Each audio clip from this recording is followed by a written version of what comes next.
Okay, everyone, welcome to today's Bible study. Today we're going to look at the last part of Genesis 19, and we're going to focus in particular on Lot's wife and that story. There's a lot of stories that I think because so much time has been spent bringing out how, this passage is all about homosexuality that we miss out on a lot of other stories and things that are in these chapters. And so I want to talk about those with y'all today.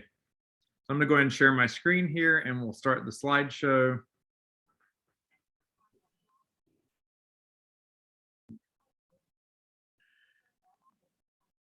So today we're going to look at Genesis 19, 11 through 29.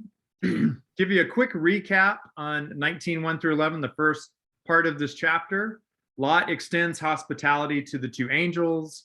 The men of Sodom surround the house and demand to know Lot's guests, and we know that means rape in this context.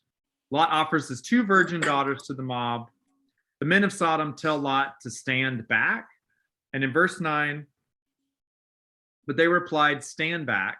And they said, "This fellow came here as an alien, and he would play the judge.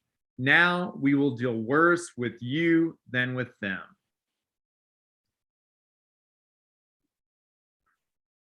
Then the men said to Lot, "Have you anyone else here?" So right before we get into this, the angels had blinded the men, pulled Lot back inside and had blinded the men. The men can't find the door. So we'll pick up in verse 12. Then the men said to Lot, "Have you anyone else here, sons-in-law, sons, daughters, or anyone you have in the city? Bring them out of the place. For we're about to destroy this place, because the outcry against his people has become great before the Lord, and the Lord has sent us to destroy it." So Lot went out and said to his sons-in-law who were to marry his daughters, Get up out of this place, for the Lord is about to destroy the city." But he seemed to his sons-in-law to be jesting. When morning dawned, the angels urged Lot, saying, "Get up, take your wife and your two daughters who are here, or else you'll be consumed to the punishment of the city." But he lingered. So the men seized him and his wife and his two daughters by the hand, the Lord being merciful to him, and they brought him out and left him outside the city. When they had brought them outside, they said, "Flee for your life. Do not look back or stop anywhere in the plain. Flee to the hills, or else you will be consumed." And Lot said to them, "Oh no, my lords, your servant has found favor with you, and you have shown me great kindness in saving my life. But I cannot flee to the hills, for fear the disaster will overtake me and I die. Look, that city is near enough to flee to, and it is a little one. Let me escape there. Is it not a little one? And my life will be saved." He said to him, "Very well, I grant you this favor too, and will not overthrow the city of which you have spoken. Hurry, escape there, for I can do nothing until you arrive there." Therefore the city was called Zoar. The sun had risen on the earth when Lot came to Zoar. Then the Lord rained on Sodom and Gomorrah, sulfur and fire from the Lord out of heaven. And he overthrew those cities and all the plain and all the inhabitants of the cities and what grew on the ground. But Lot's wife behind him looked back, and she became a pillar of salt. Abraham went early in the morning to the place where he had stood before the Lord, and he looked down toward Sodom and Gomorrah and toward all the land of the plain, and saw the smoke of the land going up like the smoke of a furnace. So it was that when God destroyed the cities of the plain, God remembered Abraham and sent Lot out of the midst of the overthrow when he overthrew the cities in which Lot had settled.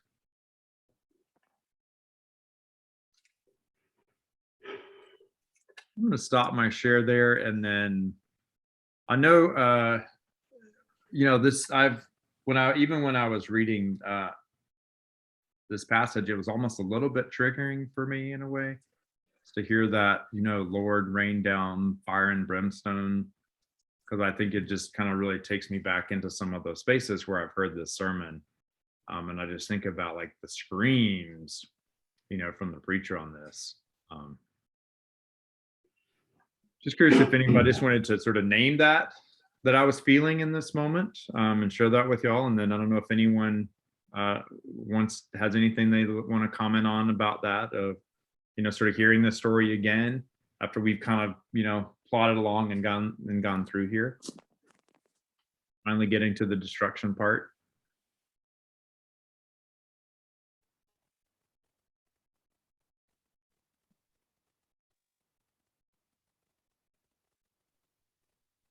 I'm just curious, how many have heard sermons preached on this? A bunch of times. Yeah. Did you ever check into it about the angels? About the angels, That in was terms of like whether or not they had the power to intervene? Yeah. Yeah. This is actually sort of like one of a large question of theology as to what is the nature of God's actions in the world.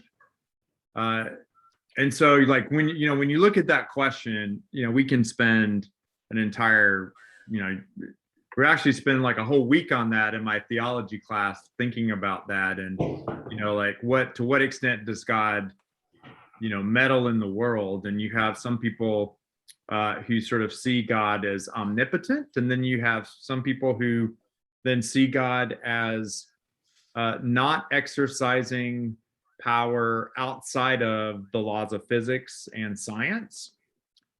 So these people would say that the miracles then didn't really happen, that there's other explanations for the miracles that we have. And so you get a very broad spectrum in sort of theological debate on that particular subject. There's not sort of like a rule like vampires can't be out at night, like angels can't actively help people, kind of thing that's in the Bible, and theology is sort of all over the place. Right? Vampires can't be out in the daytime.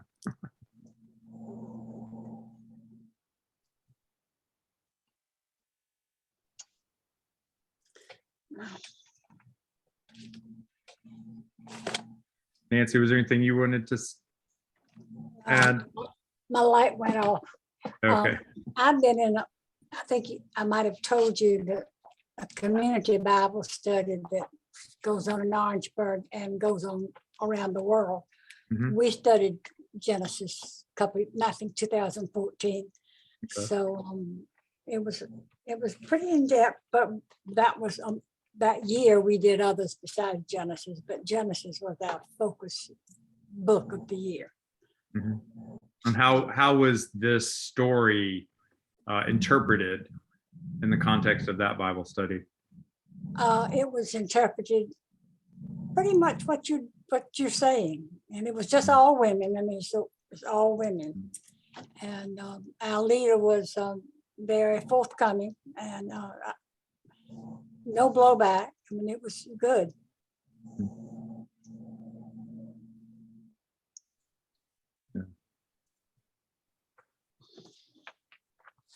Anyone else have anything they want to add? So as we move to this next part, I want to share with you some of the classical just interpretations that we have access to as it relates to the story of Lot's wife, because to me that's sort of a fascinating episode here, as to what happens with Lot's wife. And she's unfortunately, like most biblical characters, she doesn't get named. And we don't really know a lot about her from the Bible, but there's a lot of Jewish tradition, oral tradition associated with that. And so we want to look at that. So I want to take a look at that and sort of how she's looked at historically, but then I do also want to talk about more contemporary, especially a lot of feminist theologians or biblical scholars who have come back and taken a look at some of these stories and tried to reclaim the narratives of some of the women in the story. And so at the towards the end, I found a poem that I want. I'd love for someone else to read the poem, and then maybe we can discuss that aspect. So let's talk a little bit about Lot's wife, and let me make sure everyone again can see my screen here. So you see Agadah and Midrash. Everybody on board? Everybody can see that? Agadah and Midrash. Okay, so the Agadah is part of Judaism's oral Torah.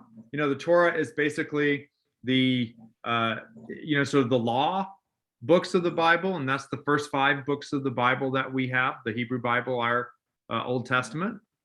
And so these are traditions providing the authoritative interpretation of the written Torah. And so in this context, the widely held view in rabbinic literature is that the Agadah is a medium for the transmission of fundamental teachings. So in Judaism, these particular, the Agadah, which was the oral Torah, which has been written down, is considered sort of on par with the actual stories themselves. And then Jewish Midrash is an ancient commentary on part of the Hebrew scriptures attached to the biblical text. And the earliest Midrash comes from the 2nd century AD, although much of their content is older. And that's just where you have a difference between when something is finally written down. We have that in the 2nd century AD, but we expect that these stories and this commentary, has gone on, a lot longer. And so I'll just talk, there's sort of a Jewish tradition called Havruta study, which is a way of approaching Bible study. And so 2 rabbis would sit down and they would just take turns reading the scripture and then sort of reflecting and pondering and then just talking about the scripture together, just sort of one-on-one, and just just sort of very contemplative, thoughtful way, and just sort of challenge each other. And then a lot of those different opinions might get both written down. And so you might have 2 different opinions on things. And then both of those would sort of be preserved.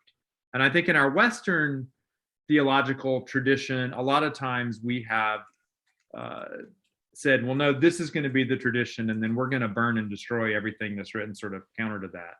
And so we see, like, as we look at the history of theology, we sort of are left with singular narratives about what some things mean, and then we can only sort of surmise what the opposing arguments were by the way that the winning side characterized that. And we know that's, kind of a dangerous way to proceed. But let's look a little bit at the Agadah and the Midrash for Lot's wife.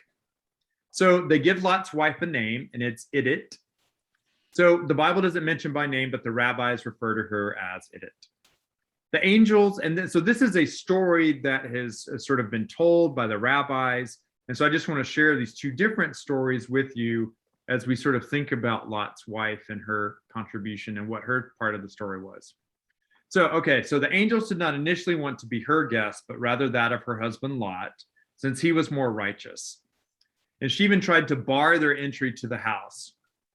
So much so that when they finally came in, she divided the house into 2 parts and said, if you want to receive them, you can do so in your part of the house, not in my part of the house. And I think about like some old comedy where they put that tape down the middle of the house, kind of to divide whose was whose.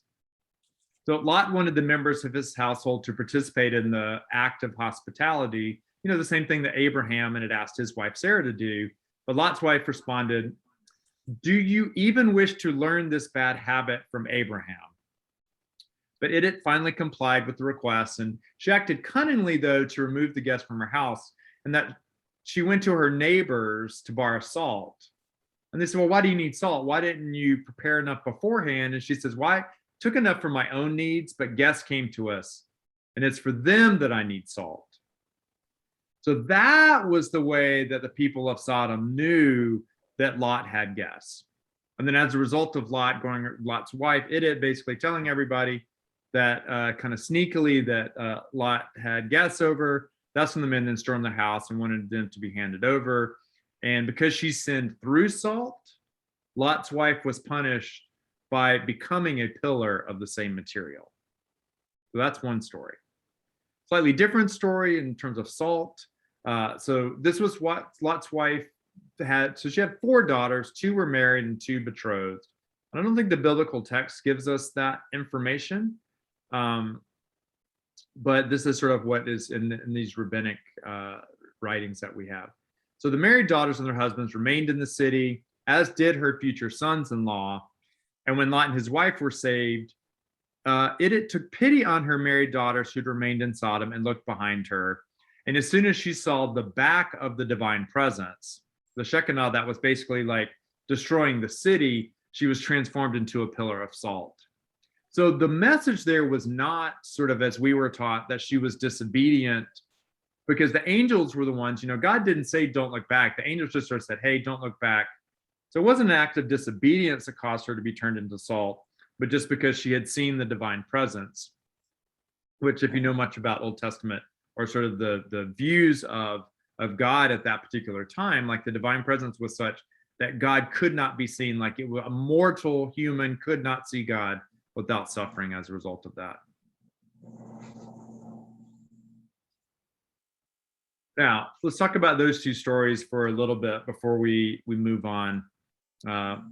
Anybody have any idea, any thoughts, heard anything like that? What's the sort of the common story on why Lot's wife was turned into salt? The story I heard, of course, was just disobedience or turning around. That's all I recall. But disobedience to the two men, right? The two angels. Yeah, and I sort of don't think know about that it like from a lawyer perspective, what duty did she owe them to obey, kind of like what they said? Like he never says in the story, like God says that. Right. I don't know that I'm sure I never even had the thought of making that distinction. This story always made me feel very uncomfortable. So the quicker we could move on, the better I always felt. Yeah, I think you raise a very important point here, Bill, about the way that we need to think about the Bible. And as we've taken our time and looked at this story, I think there's so much in here that's very uncomfortable and sort of rattles our sensibilities and our ethical values today. And I think the way that it's easy to preach this is just to sort of say, well, it's all about homosexuality, and so everything sort of is towards that, and and it creates a lot of loose ends, as we see, but it's a way to sort of then somehow make people feel comfortable with all the things that are happening bad, and all the bad decisions and things in the story. But when we sort of like say, well, no, let's look at each element of the story, and we get to this thing of Lot's wife, it's pretty horrible what happened to her. Now, I think it's interesting that when we see these 2,000 years ago, why they said that Lot's wife had turned into a pillar of salt, sort of this prevailing idea that we've talked about of the, failure to provide hospitality, sort of goes along with that, right? Like what she did wrong, according to that, was completely consistent with a reading of this story as, sort of just horrible treatment of strangers.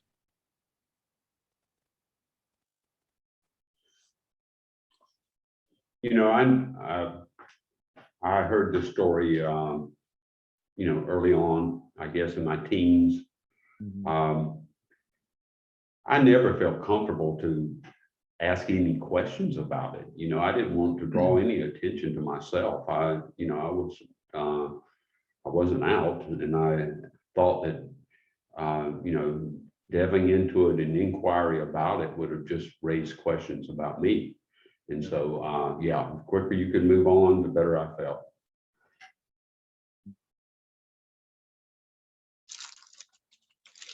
I had the opposite reaction when I was learning it. I thought it was a cool story, but that's because I was taking it literally and because I was a kid. I was younger than a teenager, so I was just a young kid, and I was learning it, and I thought it was interesting to hear, a woman turns around and instantly she turns into salt.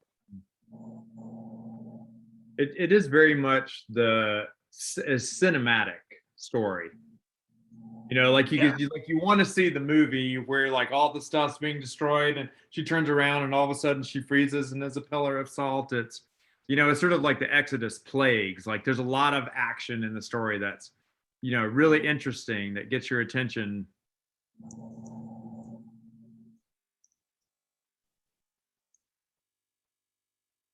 So what do y'all think about these interpretations? Do you think that these two interpretations, how do they reflect on women generally?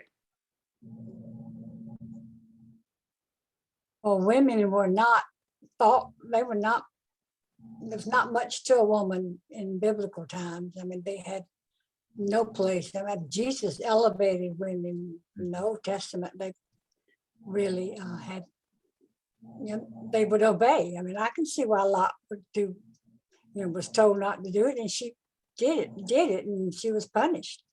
You know, that's one way to, you know, I think a lot of people do look at it, that it was a punishment for disobedience.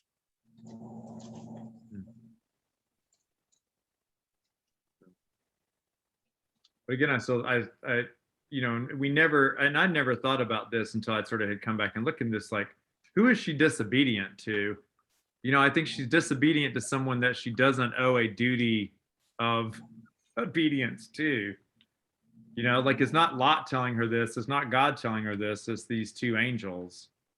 And so I think I never really thought about that. Maybe that is not a great point, but for me, I just thought it was an interesting point that really counters because I had been taught. I was even having a conversation with my mother before I got on here, and she was saying, well, yeah, she was disobedient. And I'm saying, well, who is she disobedient to? You know, I'm not saying God. And I'm like, well, God didn't tell her to do that. So, Well, it says, don't look back and don't stop anywhere in the plane. So right. she was But that's told the not. angels.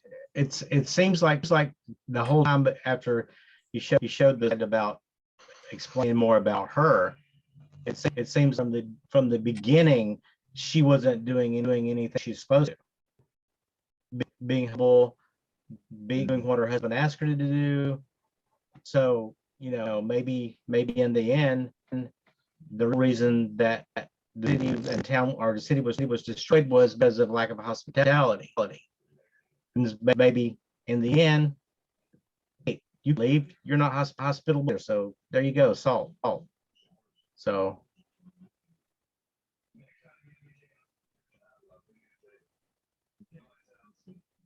that's what I get out of it.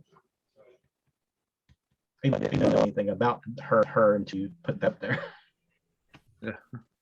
And my recollection of story was only like it was similar areas. It was only in Sunday school and through illustrations and here she didn't do what this said. Now she's salt. Oh, isn't that bad? Move on to the next one.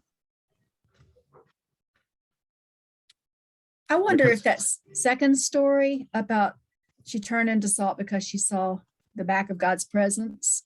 I wonder if that was an attempt to rescue her from being a villain in the story. I wonder if the people who came up with that interpretation were saying she was turned into salt because she beheld something that no human can see and live, not because she was disobedient and being punished. I'm curious about that. Yeah. Because we've always assumed that that's why she became a pillar of salt. You know, it doesn't say, you know, the Bible does not tell us for her because she looked back, she became a pillar of salt. You know, that's just sort of we've filled in that block, you know, where the angel said, don't look back and whatever. And then, you know, I just sort of feel like that'd be one of those things. If it were just sort of that sort of warning, I would have wanted it, in my case, I would have wanted it to be like a little bit more explicit of like, no, really don't look back. Right, don't. You know, because I think it would be sort of natural for you to be like, you know, and you know, to your point, Susan, a lot of feminist scholars have really sort of tried to, you know, rehabilitate her character here, you know, and try to make it where she's not the, you know, kind of yet another, you know, villain in this particular story. So I would love for one of the women in our group, if either of you would mind, to read the poem about Lot's wife. It was written by it's written in English and I say that because the poet is Ukrainian, and she is from 1889 to 1966. So let me see if one of you wouldn't mind reading this poem. It's called Lot's Wife by Anna Akhmatova. And if, maybe if anyone might want to take turns just with a paragraph, and we can have different people read it.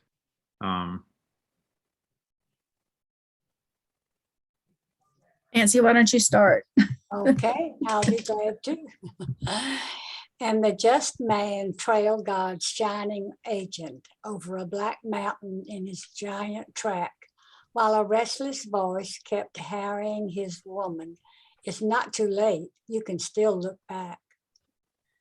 At the red towers of your native Sodom, the square where once you sang, the spinning shed, at the empty windows set in the tall house where sons and daughters blessed your marriage bed.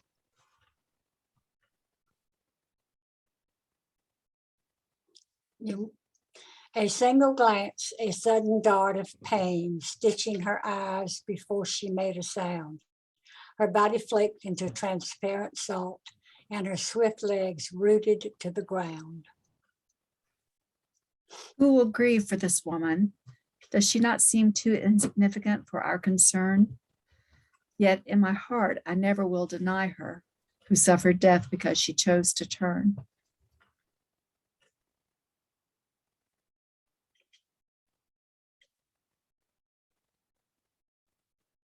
It's pretty.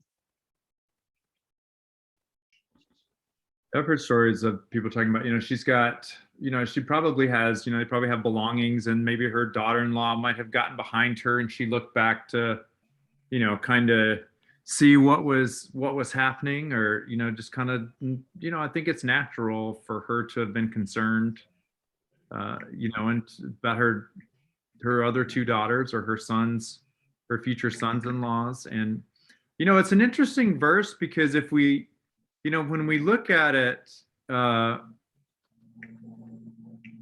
we have Lot's wife looked back, and then Abraham looked down towards Sodom and Gomorrah. So it's a very interesting juxtaposition of Lot's wife turning to salt, and then Abraham, is looking down on that, and nothing really happens to him. Well, like you just said, it's natural. And God often asked for you to do things that were unnatural or atypical. But again, I'll say, did God tell her to do this? It was the angels, it's Well, kind of, he relayed it through the angels. Or you can look at it that way. Yeah, I guess the angels were being described as the just man follows the shining agent. Is the the angels were the shining agent, the angels. So, yeah, I mean, if someone had said in a discussion prior to my involvement with this study we've been doing for weeks now, that, well, God didn't say it, the angels said it, that would have been good enough for me, I think, to believe that God didn't want us to go back. His agents, the very beings that were saving us from destruction, gave that instruction, and kind of follow what they say, go where they say. Well, do you think that the angels worked alone? I mean, do you not think that the angels were doing God's bidding? That's directed to me, Nancy. Oh, to anybody, but to Brian, to you. Yeah, no, definitely. Yeah, That's no, what I was- definitely. I think it's interesting here, because we see Israel, or this is pre-Israel. Sorry, this is sort of in like the patriarchal stories that we have. You know, we see a little bit different view of God and sort of God's angels and things like that than, you know, and some people have tried to say, well, Jesus was one of the two angels. You know, the three people were Jesus, were God, Jesus, and the Holy Spirit. Some people have said that about, you know, when we talked about the three men who came to see Abraham, and then we know God had sort of, you know, was debating with Abraham, and then the two angels kind of went on, that Jesus was one of the angels and the Holy Spirit was another one. But, you know, but then like, well, the Holy Spirit's never personified. That's probably not that theologically sound of an argument. But yeah, so I mean, it's just interesting to me to think about God having these angels that were coming down, and as we talked about, coming down to check out the situation. You know, like what does that say? What does that say about God's omniscience here in that regard? That, you know, did God need the angels to go down to know whether to destroy Sodom? No, I don't think so. He did, he used them, but I don't think he had to use them. I mean, God's all powerful. He can do what. Yeah, right. Yeah. That's, you know, that's an interesting question that we're discussing in our theology classes. You know, a lot of these absolutes that we attach to God, you know, the omni words, omnipresent, omnipotent, omniscient, you know, those words are probably were developed sort of later. And, you know, and it gets into really interesting discussions of, you know, if God is omniscient and all powerful, then does that mean that God causes suffering? Well, you can't forget our free will. Well, no, this is, just stick with me on this, Nancy. This is sort of a difficult argument that if God knows the entire future, then in a particular moment, we really don't have free will because we can't act against what has been already known to God. And so at that point, our free will has been taken away. Yeah, we have no control at that point. Yeah. On anything. So like in this moment, you know, for God to be omniscient yesterday, God would have to know today, you know, whether I was going to hold this pencil in this hand or in this hand when I pointed out the screen. Right? So like in this moment, I don't have free will because God knows what I'm going to do. Well, that's from your perspective, because God could have been omniscient and know that you were going to hold it in your left hand and your right hand just now, but you didn't know a minute ago that you were going to do that. So your free will was still intact. No, but at God's this omniscience point, was though, I don't have intact. free will. At this point, I don't have free will because God knows I'm going to do one thing or the other. If God knows you're going to do one thing or the other truly, then what is even sin and repenting from sins and asking for forgiveness, right? Yeah. So I mean, this look is at it that way, sort of too. like what I'm wrestling with, and I have to write a paper on tomorrow. So I just sort of raised, these are the I sorts think of he's crazy things he's powerful. that we, you know, that we kind of raise in seminary. And I think it's kind of a, you know, and so we looked at, you know, sort of like, we take two words and sort of that are somewhat in opposition, and we kind of, you know, maybe put them together in a sense of, okay, well, if like, can God feel like, is God unchangeable? And, you know, as against, can God love? Because in this whole notion of like, well, does God love us? And does our suffering affect God? If our suffering affects God, then God is changed. God is moved by our suffering. And so some of these things, you know, this is, you know, I'll just to throw some of these out and we'll get back in our Bible study, sorry. But it's just some of these interesting discussions where, and for me, it just sort of shows that, you know, these things that we've been taught sort of that come from classical theology, you know, like back in the, you know, 4th century, and then kind of have really been challenged a lot. And I think that's one of the interesting things that maybe First Baptist will do in our new Sunday school program that's going to launch next fall, as they start to have these sort of seminary type classes that Jim had talked about at the church business meeting, where we can dive a little bit deeper and look at some of these issues and just kind of explore some of these concepts about God. And like for me, I think it's really brought a closer connection with God. And our sort of our motto on this is like faith seeking understanding, and that's notion of faith always seeking to learn more and more. And that's the way that we truly worship God, is by trying to learn more and more about God, and not just sort of saying, well, no, I know God is this, this, this, this, and this, and I've sort of got that under control. Well, that's putting God in a little box. Right. Yeah. I like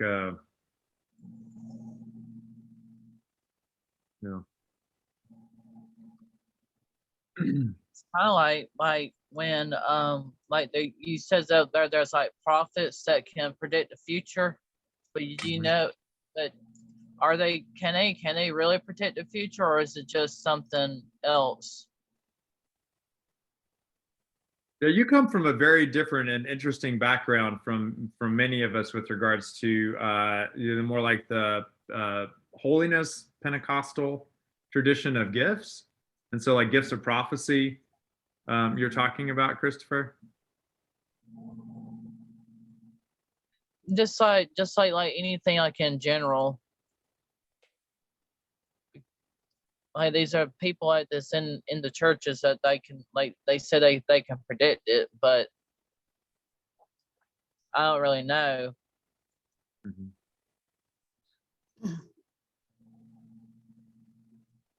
But back to your point about whether that God already knows what's going to happen or how it's end. But then I'm currently reading Jeremiah, where Jeremiah keeps going to the tribe of Israel, to convince them to do certain, because God wants them to, and they continue to not do it, but God keeps asking him to go try. So what does that say about it already knows? Then why is he continually trying to convince people to that? Yeah. What to change? So one view of omniscience is that God knows everything that can be known at this point in time, but with regards to like future events, God does not know that, because otherwise that would then impact free will. And it's sort of helpful to think about that. Like if you say, okay, well then, I think it helps answer some of the questions that people have around theodicy and like, why does God allow suffering? And so it's just interesting implications of some of those questions about the nature of, you're not saying God's omniscient, you're just saying God's omniscient in a different way than how we think about it. I don't see, and I'm sure I'll have more questions as we go along, but based on my faith or whatever, I don't really have a conflict with God being omnipotent and free will. He can, in Jeremiah, I'm not familiar with that story, but God's asking to go back, and there could be other reasons for that. It could be to demonstrate God's patience, that God, not just one try, and if you don't follow, then it's, you pay the consequences. But yeah, I don't know what I'm going to do in the future, but I can see that God may know what I'm exactly. That's what I was trying to state. Yeah. Yeah. And that doesn't take away my free will. He just happens to know what choices I will make. Is the way I understand it now, but I certainly haven't thought all this out and have and a lot of the thinking around this sort of developed like after sort of the atrocities that happened with World War One. World War One was a terrible war. It really destroyed the whole really shattered the entire world's thinking that somehow we were in this new enlightened age and that, we were going to have this amazing, world and humanity was great. And then, then World War II, and that just really sent everybody, theologians. And so, it's interesting. You have a lot of this thinking coming from German theologians operating in those contexts. And so it's very fascinating. Sorry to get us on this huge detour. But it just sort of just thinking about then, the things that we've been taught relative to the fact that there's not monolithic thinking on a particular subject. And I think one of the problems probably have is a lot of Sunday school teachers only know what they were taught. And so you just don't get a lot of the, because it's not easy, it's very complicated to try and even start to discuss these issues. So it's easier to avoid it.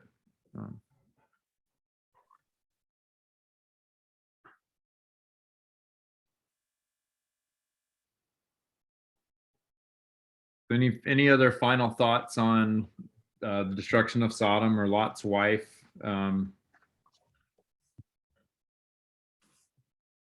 But I thought these two stories were kind of interesting, and then I thought this poem was kind of cool to really humanize her and make us identify more, like you were saying. I think, Susan, it's like not, saying, well, what if we don't think of her as a villain? What if we think of her as a victim? In this context of, somebody who did something that all of us could certainly understand, like this was our home, this was where we still had loved ones and friends and all kind of things. And, just for that simple thing of, kind of turning back, this horrible thing kind of happens to her, when think of how gracious they had been to Lot. Where Lot was supposed to do this, and Lot has a voice, and Lot can say to them, hey, no, let me renegotiate that. But here's his wife, unnamed, who doesn't have a voice to where she can sort of push back, and then does a very minor thing that we could all relate to, that we could all do, and, as Gary even said, well, part of it is this might be pretty cool to see the thing destroyed on some level. Like, what does that even mean? Like, this had never happened before. This is sort of like a pivotal moment in biblical history here. And what does it say about God that God would punish her for something that seems a much less offense than kind of Lot, than disobeying really and saying, well, I don't want to do that, I want to do something different. And so I think as we read these stories, we always have to, kind of think about the, the context and the role of men and women in that society. But, I don't think it's enough for us just to say, well, that's how things were then. I think we have to sort of say, okay, well, what do we do with these stories now? What do we do? Was this a just punishment if that were the case, if it were about disobedience? Is this a just punishment? What was she treated fairly? No, I don't think so. Well, in the context of the additional background of her, I mean, if you look at it, she ended up causing the whole thing. Well, if that story is true, if that story is true, then there's a whole other story, and there's a whole you can understanding is more understandable. Okay, you caused all this, so no, you don't go. It's poetic justice at that point, right? It's like her going around, like sort of trying to get salt, and that was sort of the ruse that she used to kind of let people know, because they were saying that she was from Sodom, and she didn't think that her husband should be welcoming strangers into their home. Oh. And that was really sort of the thing, was she's like, well, you're not having them in your home, or we're not having them in our home. We're going to divide the house down the middle, and let's take that red. That was like such a sitcom thing. Right. So it's actually, like when I was it's actually a confirmation of what they came to see if what was true. If they were coming to see that if inhospitable part was true in Sodom, Yeah. then they confirmed through that it was true, and that it was not for that city. Yeah. Because she told everybody, then they reacted. Yeah. So now one of the things we haven't talked about, and I don't think I ever really had thought much about that, was, we sort of talked about, well, is Sodom a city of all gay men? That was sort of one of our questions that we had raised as sort of an assumption, because if it's not, then you had a lot of women and children who were also then destroyed. What is sort of the justice? What does that say about God, who kind of destroyed then, where there weren't 10 righteous men? That was the deal. If you can find 10 righteous men, I won't destroy the city. What about the women and children?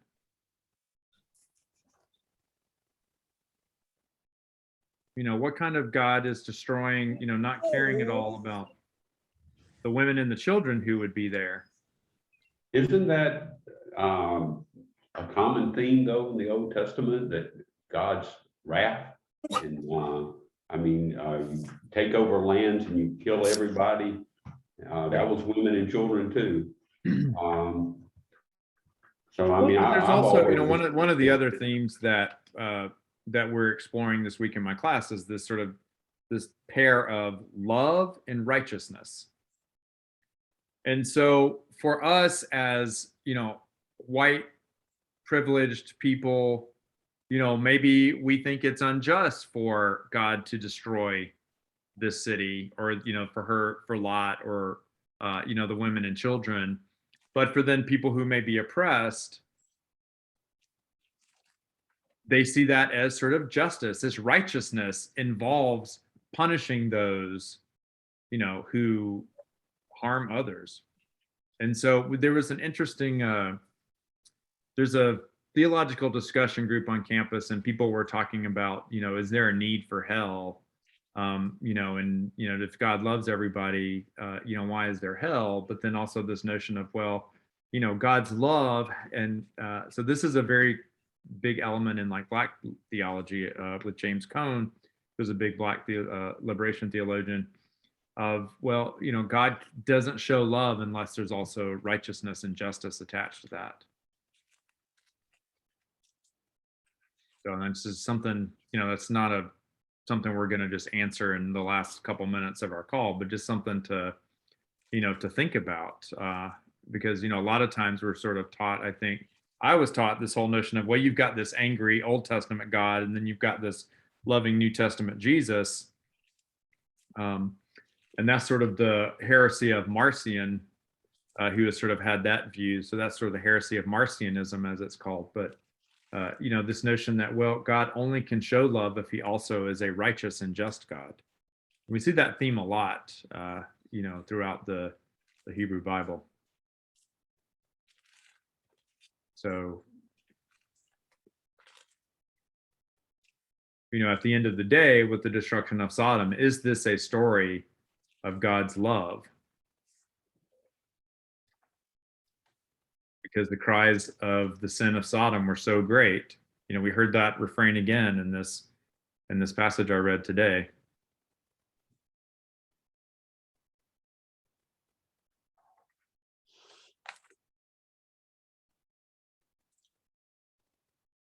Well, I think one of the saddest things to me, it's one of the saddest things in the Old Testament was Moses not getting to go to the promised land. Yeah. Just. And again, that's sort of marginally disobedient because he struck the rock instead of speaking to it. It's what we've been taught. But again, I don't know. There's not a straight line drawn in the Bible from that incident to Moses not going to the promised land. But I mean, to be able to look and see it and not be able to go to it after 40 years of wandering is just Strange Just- stuff. it's Strange, tragic. strange stuff. Mhm.